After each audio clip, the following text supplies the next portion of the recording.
मैं आपको साइंस का chapter 4 sorting materials into groups इसको पढ़ाने जा रही हूँ और ये बहुत ही इजी चैप्टर है।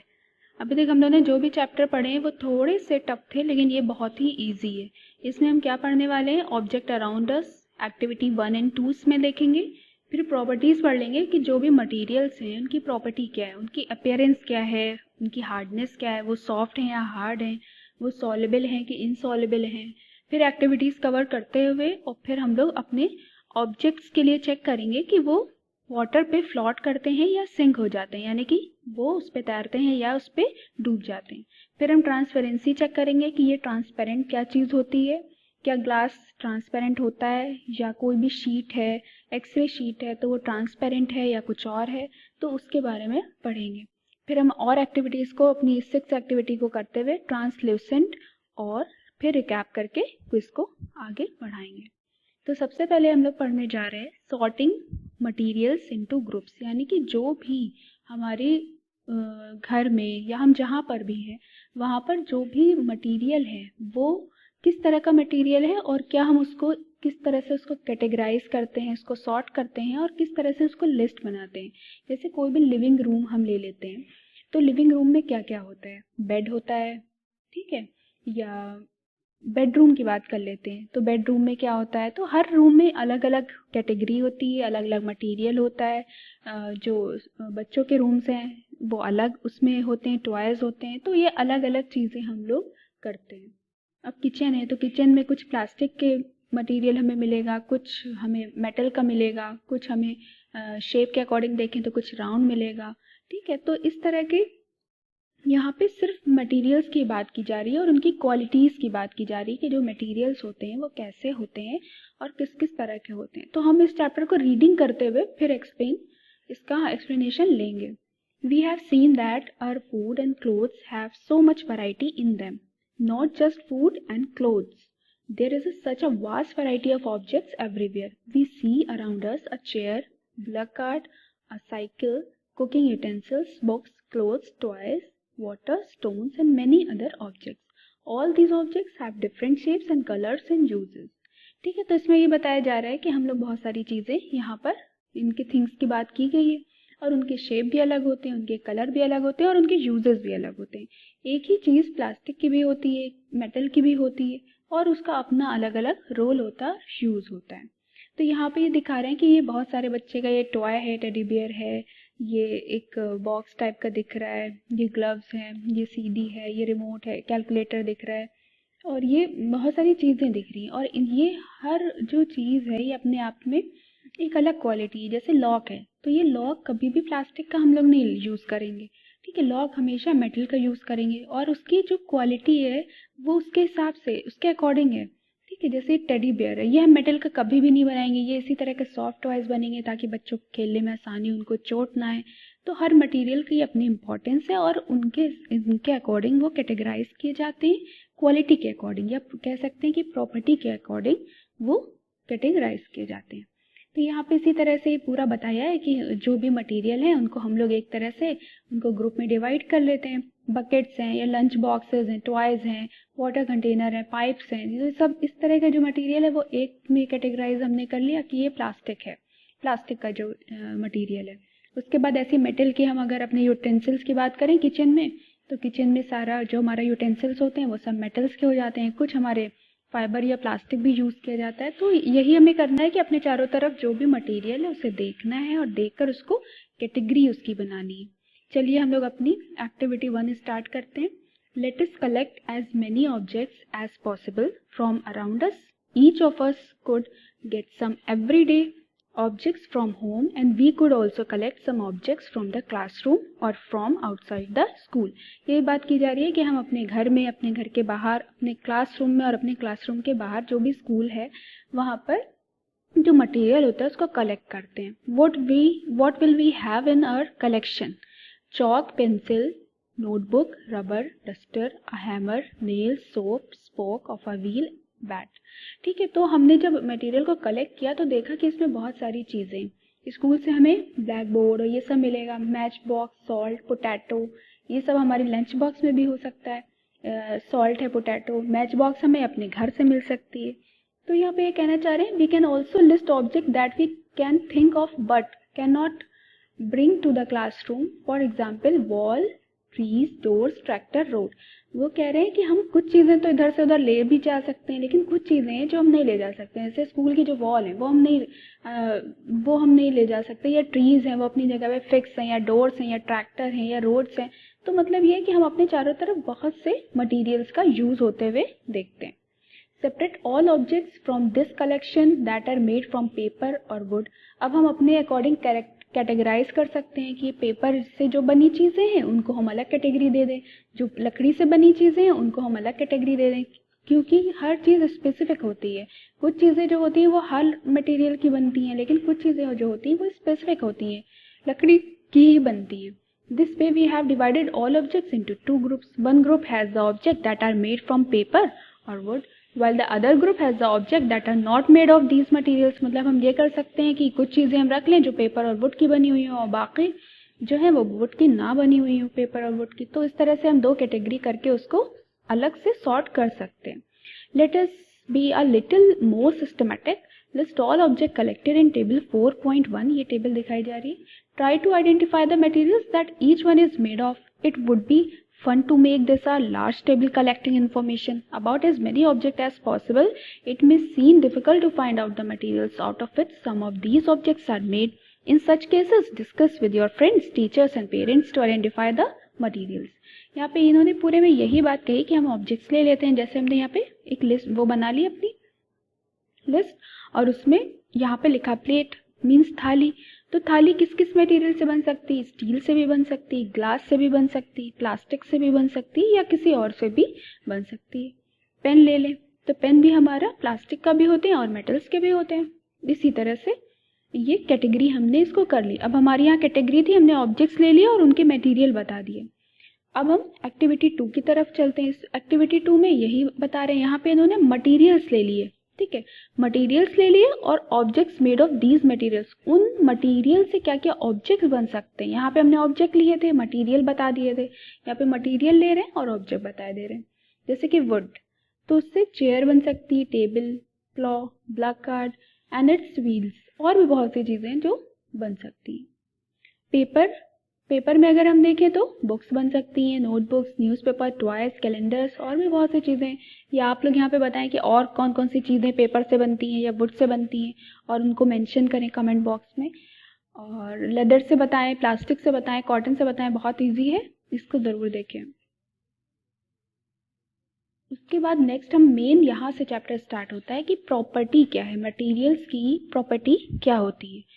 तो यहाँ पे एक ये बच्ची है और ये क्या करती है कि इसके दिमाग में एक बात आती है कि क्या ये जो हाथ में ये लिए हुए टम्बलर है, मतलब एक तरह से आप ग्लास कह सकते हैं इसको, या बीकर, बड़े बच्चे जो होते हैं वो बीकर समझते होंगे, ये बीकर यूज़ करते हैं।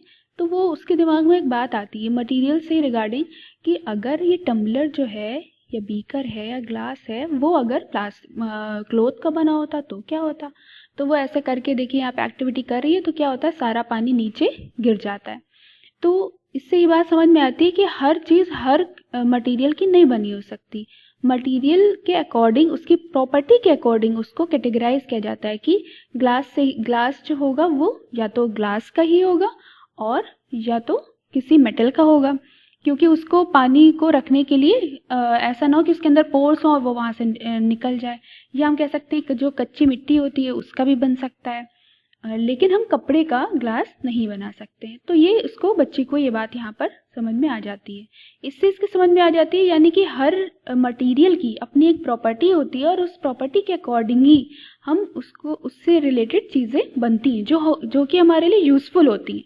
अब इससे क्लोथ अपने हिसाब से बना तो लिया, लेकिन ये इसके लिए यूज़फुल नहीं है। जब पानी इसमें नहीं रहेगा तो उसके ग्लास बनाने का या उसको टम्बलर बनाने का क्या फ़ायदा, ठीक है। तो यूजेस ही बहुत इंपॉर्टेंस है। अब बात करते हैं अपीयरेंस। अपीयरेंस का मतलब होता है कि वो कैसा दिख रहा है।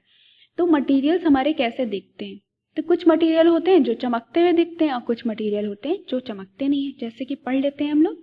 Materials usually look different from each other. Would looks very different from iron. Iron appears different from copper or aluminum. At the same time, there may be some similarities between iron, copper and aluminum that are not there in wood. तो अब इसके बारे में देखते हैं। Would तो आप लोग को पता होगा, अपने घर में बेड, सोफ़ा या जो भी डाइनिंग टेबल वगैरह आप उसे देखिए तो आपको समझ में आ जाएगा कि लकड़ी क्या चीज़ होती है। उसके बाद आयरन की बात करें तो आयरन के लिए आपके घर में अलमीरा हो या लॉक हो तो उस तरह की आप हैंडल्स होंगे तो आप उससे भी समझ सकते हैं।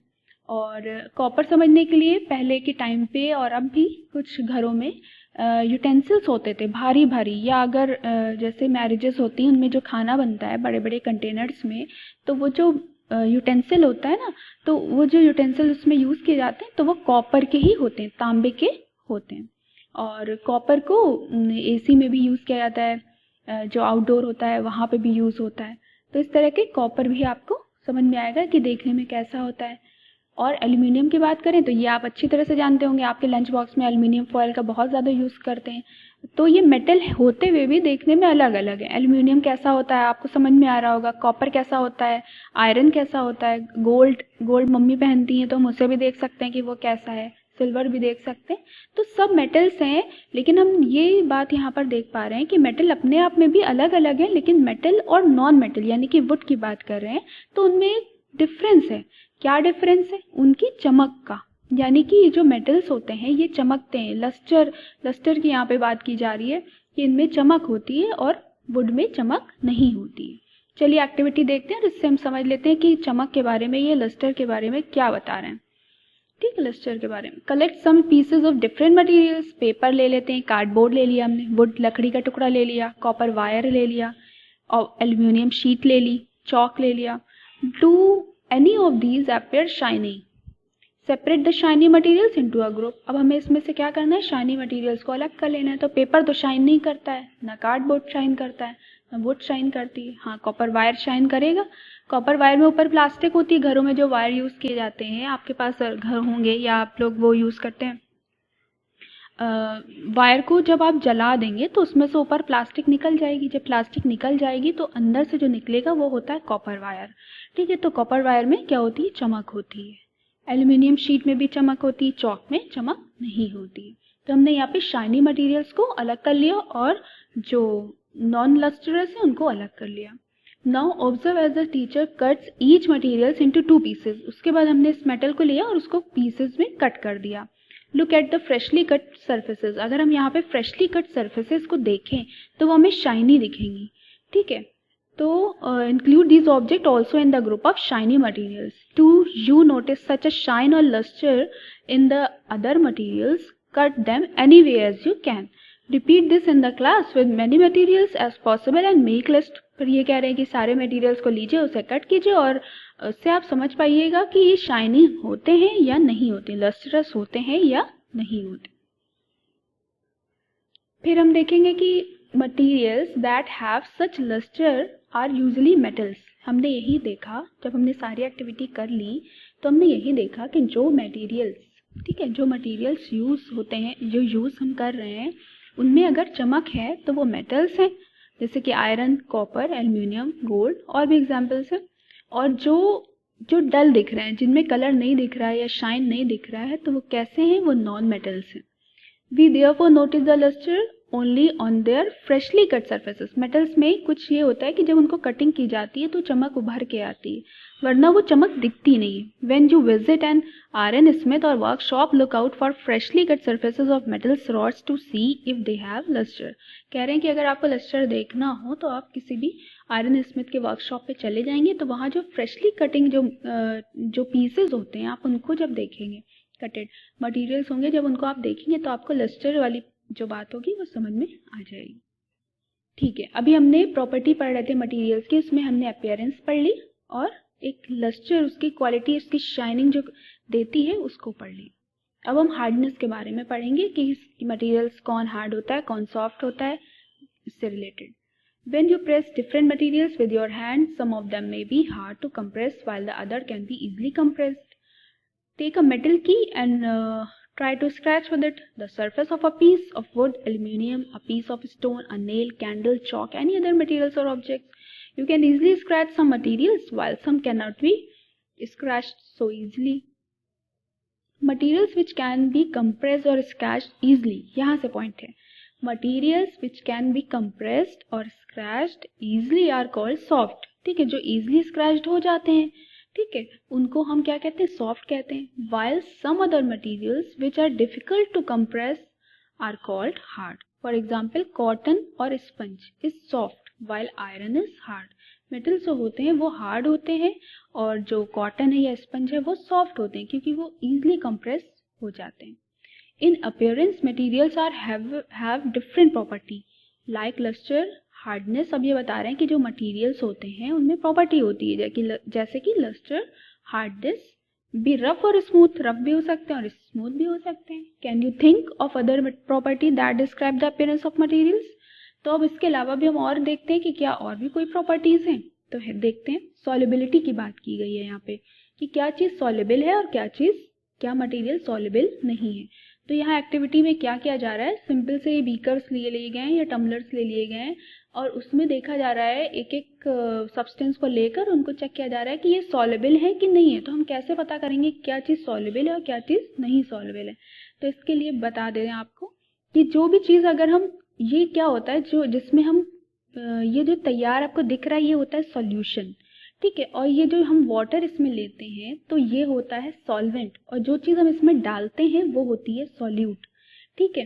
तो जो चीज़ सॉल्यूट डालने पे अगर सॉल्वेंट हमें पूरा ट्रांसपेरेंट दिखने लगता है, मतलब उसमें हमें ये नहीं दिखेगा कि कुछ भी ऐसा दिख रहा है, ट्रांसपेरेंट टाइप का दिखने लगता है, कलर में भी चेंज हो सकता है, उसके अकॉर्डिंग होगा जो भी हम इसमें डाल रहे हैं। जैसे कि रूह अफ़ज़ा हम बनाते हैं तो पूरा डिज़ोल्व हो जाता है, ऐसा नहीं होता जैसे इसमें दिख रहा है कि कुछ कुछ क्रिस्टल्स हमें यहाँ पर दिख रहे हैं, तो ऐसा नहीं होना चाहिए। तो पूरा डिज़ोल्व होकर हमें ट्रांसपेरेंट अगर दिखता है तो वो सॉल्युबल है, अदरवाइज वो इनसॉल्युबल है।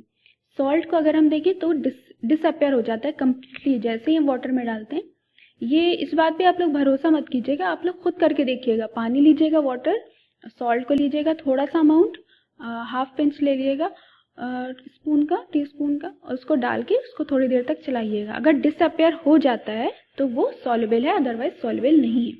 हाँ, अगर इसमें कुछ इम्प्योरिटी है, सपोज आपने कुछ इसमें डस्ट मिला दी, कुछ आपने और चीज़ें मिला दी, तो वो पूरी तरह से सॉल्युबल नहीं होगा, प्योर सॉल्ट होना ज़रूरी है। फिर शुगर की बात करें तो शुगर में भी यही चीज़ है कि शुगर को आपको चेक करना है कि वो सॉल्युबल है कि नहीं। सैंड सॉल्युबल नहीं होती है, खुद आप लोग चेक करिएगा। चॉक पाउडर, सॉडस्ट, ठीक है, ये क्या होता है, बुरादा होता है लकड़ी का। तो ये जैसे आपके यहाँ कोई कारपेंटर लगा हो या कोई काम हो रहा है लकड़ी का, तो वह उसके जब वो काम करेगा तो आपको वहाँ पे बुरादा मिलेगा। उस बुरादे को डिज़ोल्व करके देखिएगा वाटर में कि सॉल्युबल होता है कि नहीं होता है। वैसे बता देते हैं कि ये जो सॉडस्ट है ये इनसॉल्युबल है, चॉक पाउडर भी इनसॉल्युबल हो जाएगी और सैंड भी इनसॉल्युबल है। शुगर और सॉल्ट जो है वो सॉल्युबल है, ठीक है। You will notice that some substances have completely disappeared or dissolved in water. We say that these substances are soluble in water. Other substances do not mix with water and do not disappear even water. We stir for a long time. These substances are insoluble in water. Water plays an important role in the functioning of our body because it can be dissolved in a large numbers of the substances.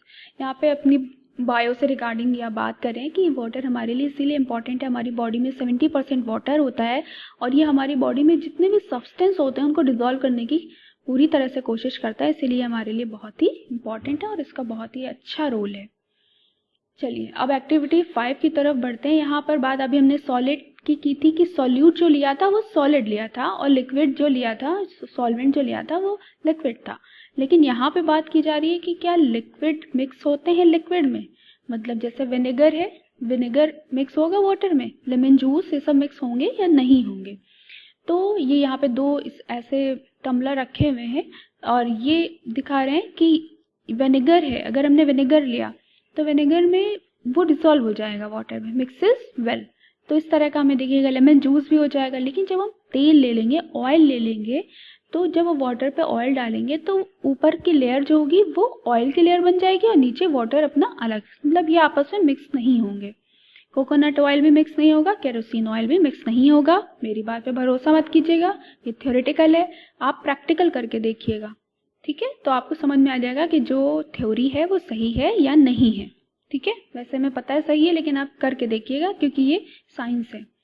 We notice that some liquids get completely mixed with water, some other do not mix with water and form a separate layer with a kept aside for some time. तो यही बात कह रहे हैं कि यहाँ पे वो मिक्स नहीं होता और यहाँ पे अगर हम हाथ से भी फेंटते हैं ना बहुत देर तक के, तो इमल्सिफाइड हो जाता है, लेकिन वो मिक्स नहीं होता है। ठीक है, तो यहाँ पे इन बच्चों को ये जो बूझो है तो उसको ये बात दिमाग में आती है कि जब सॉलिड डिसॉल्व हो गया, मिक्स है ना, सॉल्युबल हो गया या इनसॉल्युबल जो भी रहा, हमने बात की लिक्विड्स की कि वो भी सॉल्युबल हो रहे हैं, कुछ हो रहे हैं कुछ नहीं हो रहे हैं। तो इसके दिमाग में एक बात आई कि क्या गैसेस भी वाटर में डिसॉल्व होती हैं। ठीक है, तो बहुत अच्छा इसके दिमाग में ये बात आई और वाकई में ये सच है। Some gases are soluble in water, और इसका बहुत अच्छा एग्जाम्पल है जो हमारे एक्वेटिक एनिमल्स होते हैं वो कैसे सर्वाइव करते हैं। अगर वाटर में ऑक्सीजन नहीं होती तो वो कैसे सर्वाइव कर पाते, तो उसमें ऑक्सीजन डिसॉल्व होती है, वाटर में ऑक्सीजन डिसॉल्व होती है, तभी तो H2O2 मिलकर क्या बनते हैं, हमारा H2O बनता है। केमिस्ट्री के according some gases are soluble in water whereas others are not. Water usually has small quantities for some gases dissolve in it. For example, oxygen gas dissolved in water is very important for the survival of animals and plants that live in water. जो aquatic animals या plants हैं उनके लिए बहुत ही important है। Objects may float or sink in water. अब बात आती है कि कुछ ऑब्जेक्ट्स जो होते हैं वो फ्लॉट करते हैं, मतलब तैरते रहते हैं पानी के ऊपर, और कुछ होते हैं जो उसमें डूब जाते हैं। तो ऐसा क्या होता है, जैसे सपोज हम अगर प्लांट्स की बात करें, एक्वेटिक प्लांट्स की बात करें, तो कुछ होते हैं जो फ्लॉट करते हैं, उस वाटर में आराम से रहते हैं, और कुछ होते हैं अगर अभी हम नीम का पेड़ निकाल के और वाटर में डाल दें तो वो नीचे डूब जाएगा। तो ऐसा क्यों होता है, इसके क्या रीजंस होते हैं, चलिए एक्टिविटी करके हम लोग देखते हैं। यू माइट हैव, ये कह रहे हैं एक्टिविटी 4 में हमने देखा था सॉल्युबल और इनसॉल्युबल को देखा, फिर एक्टिविटी 5 में हमने ये देखा कि जो लिक्विड्स हैं वो डिसॉल्व हो रहे हैं कि नहीं। Some of these materials that did not mix with water floated to the surface of water. जब हमने देखा था एक्टिविटी 5 में कि जो ऑयल है वो उसमें डिसॉल्व नहीं हो रहा है, तो वो देखा कि वो ऊपर रहा और वाटर नीचे रह गया। तो इससे हमें समझ में आया कि कुछ चीज़ें जो होती हैं वो वाटर पे फ्लोट करती हैं। ठीक है, floated to the surface of water. Other में हैव संक, कुछ जो होते हैं जो वो नीचे चले जाते हैं, जैसे डिसॉल्व हो जाते हैं। We notice many examples of objects that float in water और sink. Dried leaves fallen on the surface of a pond, a stone that you throw into the pond. तो हम ये देखते हैं कि अलग अलग मटेरियल्स हैं और वो कुछ डूब जाते हैं और कुछ फ्लोट करते रहते हैं। तो ये और भी इन्होंने यहाँ पे बताया कि ड्रॉप्स ऑफ हनी है that you let fall into a glass of water. What happens to all of these, ये आप लोग करिए और बताइए कि क्या सिंक हो रहा है और क्या उस पर फ्लॉट कर रहा है। Boojho would like you to give him 5 examples of each of object that floats and those that sink in water. What about testing these same materials to see if they float और sink in other liquids like oil. वो कह रहे हैं कि आप इसमें list बूझो से मतलब कोई भी बच्चे हैं जो आप हैं पढ़ रहे हैं, आपको लिस्ट बनाइए, 5 एग्जाम्पल आप ले लीजिए उसमें से जो कि फ्लॉट करें या कुछ सिंक कर जाएं। उसके बाद वाटर में टेस्टिंग करने के बाद आप उन्हीं को ऑयल में चेक करेंगे तो उनके रिजल्ट थोड़े से डिफरेंट आएंगे। तो ये बहुत अच्छा है, ये आप करके देखिएगा, इंटरेस्टिंग आपका चैप्टर है ये। ठीक है, तो फिर अब हम प्रॉपर्टी की तरफ बढ़ते हैं। Next property transparency. ट्रांसपेरेंसी बहुत अच्छा एग्जाम्पल है। ट्रांसपेरेंट क्या होता है, ट्रांसपेरेंट वो मटेरियल्स होते हैं जिनसे आर पार हमें दिखता है। ठीक है, ग्लास ले लेते हैं, हमारे घरों में विंडोज होती हैं, विंडोज में ग्लास होते हैं वाइट, तो उससे ट्रांसपेरेंट होते हैं, हम बाहर की चीज़ें देख लेते हैं। तो जिससे हम बाहर हमें दिखता है, या जैसे ये ऑब्जेक्ट दिखा रहे हैं जिनसे हमें अंदर की टॉफीज दिख रही हैं, वो क्या है, ट्रांसपेरेंट है। यहाँ पे डेफिनेशन दिए, can you obviously not as your friends can see through that and spot you, can you see through all the materials, those substance or materials though which things can be seen are called transparent materials। ठीक है, जैसे glass, water, air, तो इन सब चीज़ों में हमें दिख सकता है, जैसे कंटेनर्स हमें दिख रहे हैं। ठीक है, तो वो ट्रांसपेरेंट है जिससे हम उस चीज़ को देख पा रहे हैं, वो चीज़ हमारे लिए विजिबल है। On the other hand there are some materials through which you are not able to see. जैसे अलमीरा में कपड़े रखे होते हैं, अगर आपकी मेटल की है वो, ये वुडन है, तो आपको अंदर के कपड़े नहीं दिखने लगते। यही अगर लेकिन ग्लास के बना होगा तो आपको दिखेगा। तो जो मटेरियल से आपको अंदर नहीं दिख रहा है, विजिबल नहीं है, तो वो क्या कहलाता है, opaque. You can not tell what is kept in close wooden box और कार्डबोर्ड कार्टून और a metal container. Wood, cardboard and metals are examples of opaque materials. ठीक है, तो आपको ओपेक और ट्रांसपेरेंट समझ में आ गया होगा। ट्रांसपेरेंट वो जिससे हमें अंदर की चीज़ें दिखें, और ओपेक वो जिससे हमें अंदर की चीज़ें नहीं दिखें। एक्टिविटी 6 देखते हैं। इसमें शीट ऑफ पेपर लिया गया है, उसके बाद उसको टुवर्ड्स अ लाइट बल्ब, ठीक है, मतलब एक हम शीट का पेपर ले लेंगे, इसकी शीट कट कर लेंगे, फिर उसको हम लाइट की तरफ ले जाएंगे, बल्ब की तरफ। Make a note of your observation, now put 2-3 drops, उसमें हम क्या करेंगे 2-3 ड्रॉप्स क्या डाल देंगे, तेल डाल देंगे और स्प्रेड उस पर फैला देंगे शीट के ऊपर। तो उसके बाद हम देखेंगे कि जो लाइट बल्ब से आ रही थी वो थोड़ी और ज़्यादा अमाउंट में आने लगी है, ठीक है। तो हमें कुछ कुछ दिखने लगेगा, मतलब अभी तक पेपर से हमें नहीं दिख रहा था, दूसरी तरफ वो ओपैक था, लेकिन जब हमने ऑयल लगाया उसमें तो वो हमें दिखने लगा। तो इस तरह के मटेरियल जिनसे हमें पूरी तरह से नहीं दिखता है, these the materials through which objects can be seen but not clearly are known as translucent. तो ये बहुत इंपॉर्टेंट है कि ये ट्रांसल्यूसेंट, ओपेक और ट्रांसपेरेंसी के बीच की प्रॉपर्टी होती है, ठीक है। ओके, उसके बाद ये कह रहे हैं कि हमें एक एक्सपेरिमेंट करना है। इसमें क्या करना है कि टॉर्च लेना है, टॉर्च लेने के बाद उस पर उसको ऑन करना है, ऑन करने के बाद इसको ऐसे हाथ को रख देना है। हाथ रखने के बाद हमें ये देखना है कि ये जो अब हमें दिख रहा है ये यहाँ पर, तो ये जो पाम हमारी है, हथेली है, तो ये ओपेक में आएगी, ट्रांसपेरेंट में आएगी या ट्रांसल्यूसेंट में आएगी, ठीक है, ये हमें बताना है। आगे चलते हैं। We learned that materials differ in their appearance and way they mix in water or liquids. They float or sink in water, or many may be transparent, opaque, or translucent. Materials can be grouped on the basis of the similarity. जैसे हम शुरू से sort कर रहे थे, categorise कर रहे थे, ग्रुप्ड कर रहे थे उनकी प्रॉपर्टी के अकॉर्डिंग। तो ये बता रहे हैं कि जैसे कि हम अपीयरेंस देख रहे थे, लस्टर देख रहे थे और शेप के अकॉर्डिंग और मटेरियल के अकॉर्डिंग कैटेगराइज कर रहे थे, वैसे ही अब हम उनकी प्रॉपर्टी के अकॉर्डिंग कैटेगराइज करेंगे। ये हमें एक और प्रॉपर्टी मिल गई जैसे कि ट्रांसपेरेंट, ओपेक एंड ट्रांसल्यूसेंट, ठीक है। तो ये इसमें पूरे में कैटेगराइजेशन ही बताया जा रहा है। Why do we need to group materials in everyday life? We often group materials for our convenience. At home, we usually store things in such a manner that similar objects are placed together. Such arrangements help us to locate them easily.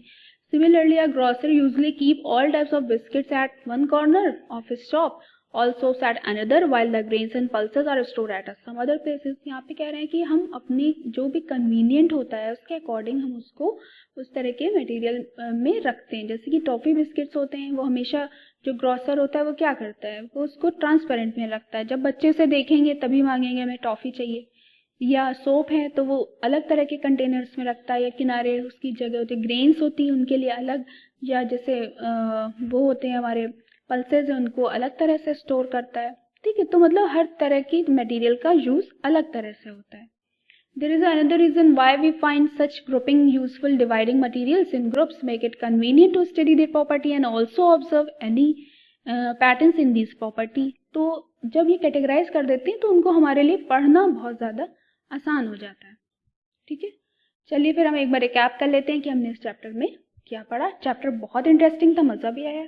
तब हम लोग एक बार recap कर लेते हैं। Objects around us are made up of a large variety of materials. Obviously a given material could be used to make a large numbers of objects. It is also possible that an object could be made of a single material or a many different types of material. कुछ material हैं जो single एक तरह के material से बनते हैं, कुछ हैं जो एक ही मटेरियल बहुत तरह की चीज़ों से मटेरियल से बनता है। जैसे कि प्लेट ले लें, ग्लास प्लेट भी होती है और प्लास्टिक प्लेट भी होती है और वुडन भी होती है ऑब्वियसली, और कच्ची मिट्टी से भी बनी हुई प्लेट होती है और डिस्पोजल भी होता है। तो बहुत सारे मटेरियल से ये बन के तैयार होती है। Different types of materials have different property obviously. Some materials are shiny in appearance while other are not.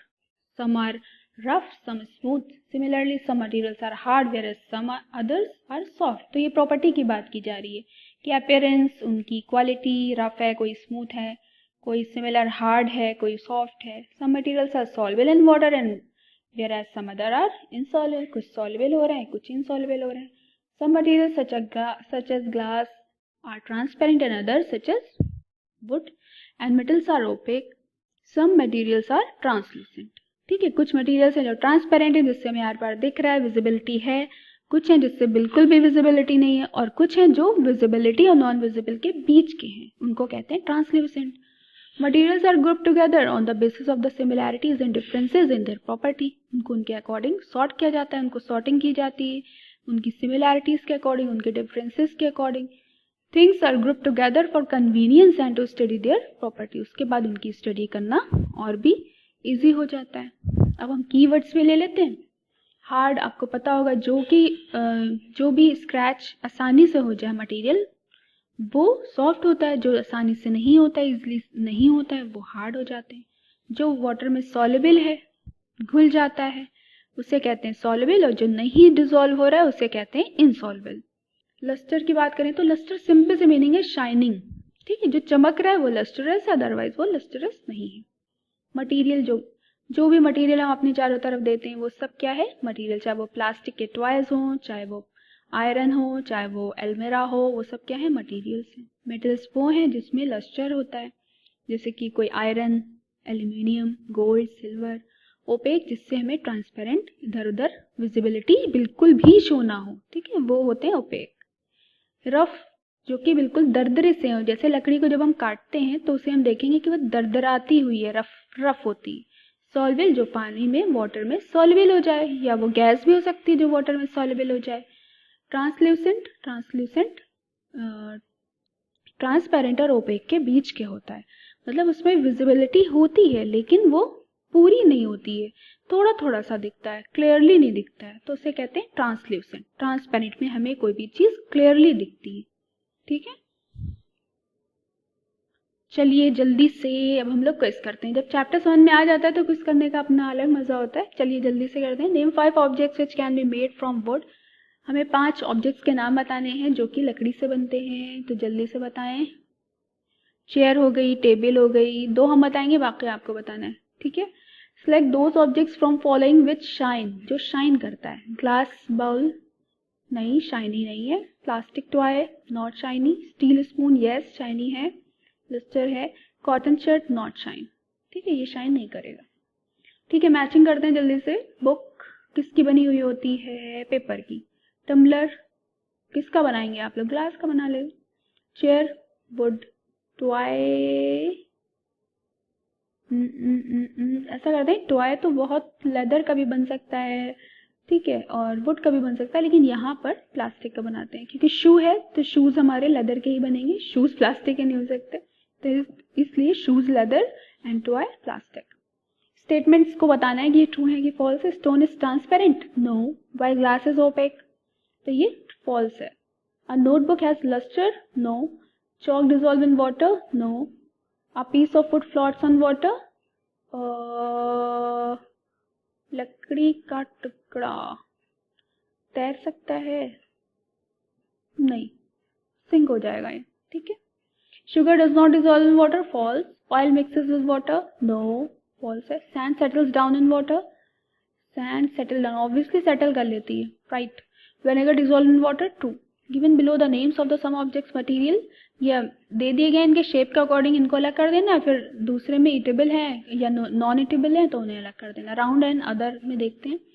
Water round नहीं है, ये अदर में आ जाएगा। बास्केटबॉल राउंड है, ऑरेंज राउंड है, शुगर अदर में आ जाएगा। ग्लोब राउंड है, एप्पल राउंड है, अर्दन पिचर राउंड है। अर्दन पिचर क्या होता है, कच्चा घड़ा जो होता है। ठीक है, ईटेबल की बात करें नॉन ईटेबल में, तो वाटर ईटेबल है, बास्केटबॉल नॉन ईटेबल है, ऑरेंज ईटेबल है, शुगर ईटेबल है, ग्लोब नॉन ईटेबल है, एप्पल ईटेबल है, अर्दन पिचर नॉन ईटेबल है। हाँ, बच्चे कुछ कच्ची मिट्टी खाते हैं लेकिन ये नॉन ईटेबल में ही आएगा। List all the items known to you that float in water. Check and see if they will float on an oil and kerosene. जैसे अंदर बताया था कि एक लिस्ट बनाइए कि कुछ भी 5 ऑब्जेक्ट्स ले लीजिए और चेक करिए कि वो वाटर में फ्लोट कर रहे हैं या सिंक कर रहे हैं, और उसके बाद उनको अदर मटेरियल में भी चेक करिए। ये काम आप लोगों का है, करके देखना है। Learning by doing, okay. उसके बाद हम चलते हैं find the odd one out. इसमें से हमें एक जो है वो अलग करना है। Chair, bed, table, baby, cupboard, तो इसमें क्या अलग हो जाएगा, ऑब्वियसली बेबी, क्योंकि चेयर वुड से बनती, बेड भी वुड से बनता है, टेबल भी वुड से बनती है, कबर्ड भी वुड से बन सकती है, लेकिन बेबी नहीं बन सकता। Rose, jasmine, boat, marigold, lotus, obviously boat. Aluminium, iron, copper, silver, sand, sugar, salt, sand, copper, sulphate, तो यहाँ पर क्या आ जाएगा, sugar, salt, sand, copper, sulphate. इसमें आ जाएगी सैंड, क्योंकि अगर देखें तो कॉपर सल्फेट भी डिजोल्व हो जाता है वाटर में, सॉल्युबल है, सॉल्ट भी सॉल्युबल है, शुगर भी सॉल्युबल है, लेकिन सैंड सॉल्युबल नहीं है। उम्मीद करते हैं कि आपको चैप्टर समझ में आया होगा। इस चैनल को सब्सक्राइब करते रहिए, रिकमेंड करते रहिए, शेयर करते रहिए, ठीक है। और आगे चैप्टर के लिए तैयार रहिए। नेक्स्ट चैप्टर हम लोग जल्दी लेकर आते हैं, चैप्टर 5, फिर उसको अच्छे से पढ़ेंगे। Okay, bye bye.